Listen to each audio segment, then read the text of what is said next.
چیکار میکنی براتم؟ این همیشه مده فورید. فورید که؟ او. خیلی برو اگر نه. خیلی با حاجر فایرو که دعا بتیم اون که با بی نمیشه که. چخیلی براتم؟ نشتی اگر چند سوم خریدی شکی؟ خیلی سوسیه میگه که 2.5 میلیون ده. 2.5 میلیون؟ او خیلی 2.5 میلیون چه هم 4 انیکدوت ده یا استیل چقدر میگیری 2 میلیون دیگه ده ماشین نخری ماشین.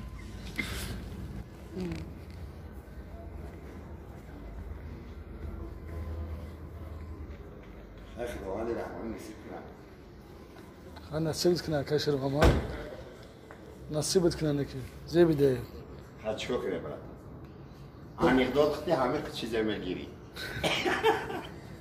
навор сохта шудагии бо дастгирии сайти 1xbet дараҷа коэффициентҳои зиёд ва бонусҳои гуногуна меёбем ки силкаш дар комментария ҳамчунин агар бо промокоди ёвонӣ шумо регистратсия кунед барои пардохти аввалинтон 6500 рубл бонус медиҳанд برادر کتاگی در 2 میلیون با 2 میلیون نیست چی فکر داری؟ این اومده میاتش خوش کردیم با یم مکان پول مال گرفتسی که تاجیکستان رو برو و خرید پول نیست چند سو میگه؟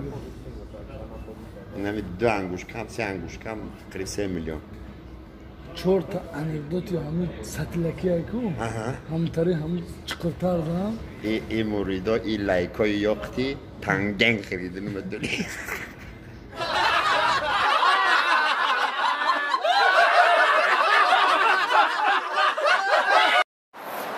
با همه همه غریبی همه گوده که ایداس میتیم ده همه گوده که ایداس میتیم با همه غریبی روز بگاش دیگه را کجا میاویم ما کاش که همه رو من نمی آوردم بلد همه غریبی کجا میاوی در جنگلی کلان وای را کجا میاوم دیگه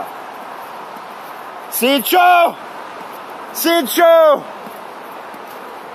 ای گور صدا می ای سیدشو ایمونه یا نوزنبیلا کجا بریم وا است غیره داری روزی خنکی در روی ای عریق چیکار میکنی اسی چو جان چی گپ شده آخه چی گپ شده تا ای خانه گرفتی چی گپ شده همه اتما بگو من پیش آچه جانم رو کنم چی گپ شده آخه چی گپ شده که ما تر پیش آچه جانت رو کنیم من یاد قسم دارم ده آچه جانم بگم باویا چی قسم بودی چی گپای آخه من آچه جانم بگم که گهای گسلت خوردم دیگه برای رایی که خریدی زیغ نشو بچه جان زیغ نشو این همه نصیب باشه پگه آیلی کار رو بگیرم نگی گساله بخون نگی بغزاله خدا عجل آمانتیه پگه بگه میپاری فهمیدی؟